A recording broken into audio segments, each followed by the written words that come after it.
Olá, meu nome é Juliana. A minha voz é irritante, então usei a voz desse cara. Hahaha.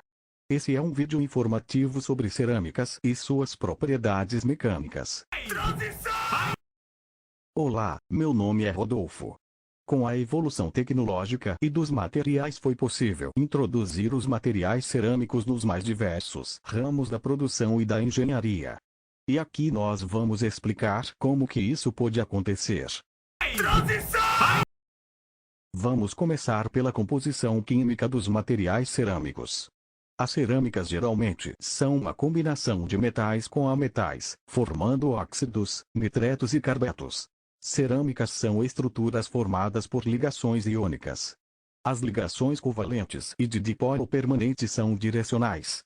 Já as ligações metálicas, iônicas e de Van der Waals, teoricamente, não são direcionais devido à organização dos átomos na molécula, que obedecem a certas regras geométricas, ditadas pelas suas diferenças de tamanho.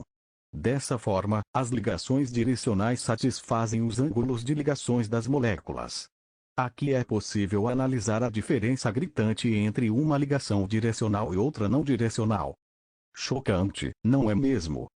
Entre outras características principais estão sua capacidade isolante de calor e eletricidade, seu alto ponto de fusão, o que os torna resistentes a temperaturas elevadas e, classificando mecanicamente, são leves, duras e frágeis. A pergunta que não cala é: por quê? As ligações iônicas obedecem à lei de Coulomb, na qual o polo mais eletronegativo atrai o mais eletropositivo, causando uma atração mútua entre os átomos e provocando uma movimentação de íons positivos e negativos pela molécula. Essa força eletromagnética torna a ligação muito forte e o rompimento da mesma exige uma alteração muito brusca na temperatura, o que gera seu alto ponto de fusão. O tamanho do átomo também influencia muito na atração eletrônica, pois quanto menor o raio atômico, maior a força com que um núcleo atrai a eletrosfera. Assim, maior a eletronegatividade e menor a eletropositividade do átomo. Mas embora os materiais cerâmicos sejam em geral isolantes, toda regra tem sua exceção.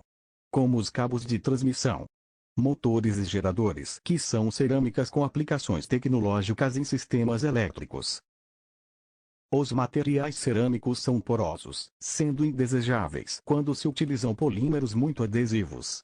Poderão então ser empregues alguns tratamentos para reduzir a porosidade superficial, tais como a aplicação de um filme lubrificante, um agente desmoldante ou silicone. As ferramentas cerâmicas são bastante frágeis, devendo ser manuseadas com cuidado.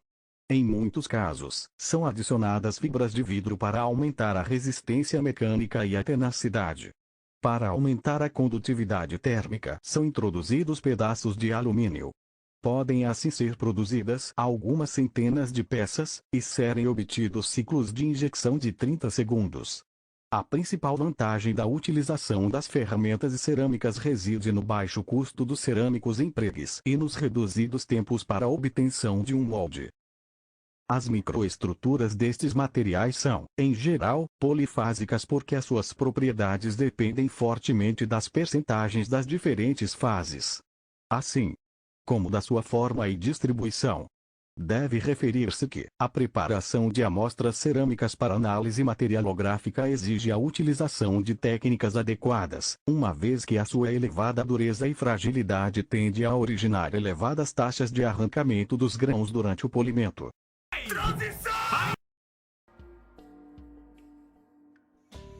Propriedades mecânicas das cerâmicas.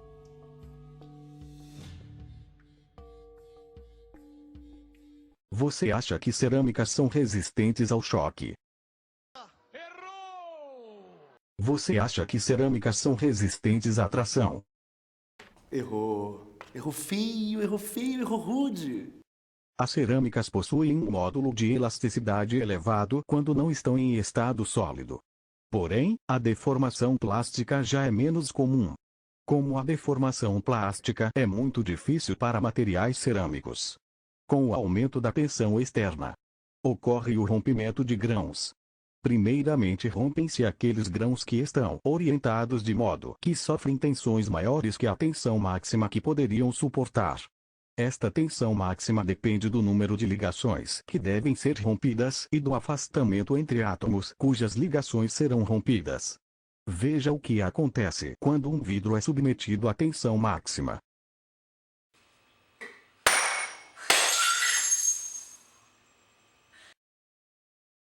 Ele quebra.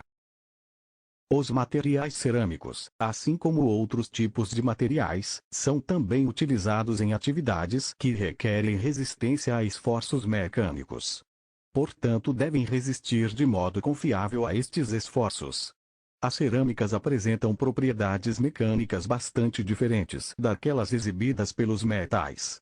Em geral, as propriedades mecânicas das cerâmicas são inferiores às propriedades mecânicas dos metais. Entretanto, sua aplicação em substituição aos metais, em alguns casos, deve-se a outras propriedades dos materiais cerâmicos que são imbatíveis.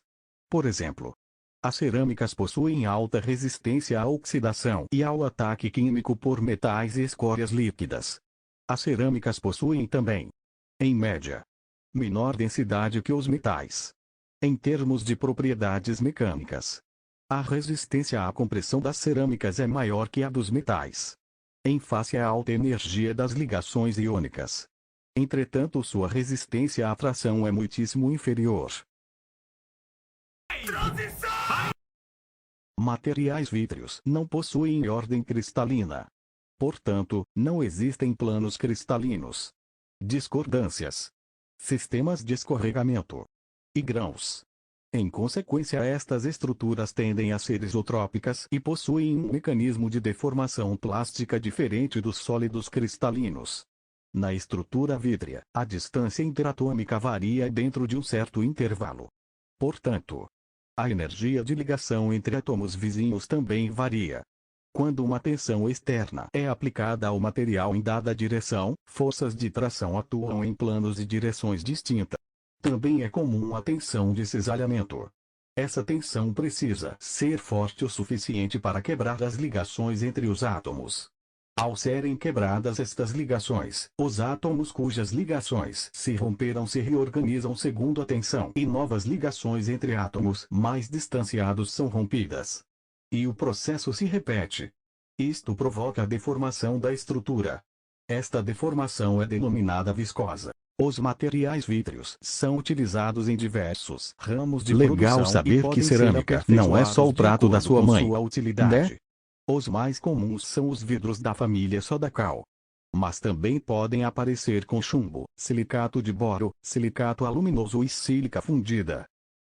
As propriedades apresentadas pertencem aos vidros da família Sodacal, que estão em contato com o nosso cotidiano na forma de copos de vidro, vidros de pepinos, janela e outros objetos comuns. Os outros tipos de vidro apresentam as mesmas propriedades, porém são tecnologicamente aperfeiçoados para que sua resistência seja maior. Isso ocorre não só com os vidros, mas com todas as cerâmicas aplicadas na área industrial, aeroespacial, eletrônica, nuclear e muitos outros ramos que exigiam matérias com qualidades excepcionalmente elevadas, como naves espaciais, satélites, usinas nucleares, materiais para implantes em seres humanos, aparelhos de som e de vidro, suporte de catalisadores para automóveis, ferramentas de corte, brinquedos, acendedor de fogão e outros objetos de utilidades variadas. Servem também como materiais refratários e também para a produção de corantes feitos com óxidos. Legal saber que cerâmica não é só o prato da sua mãe, né?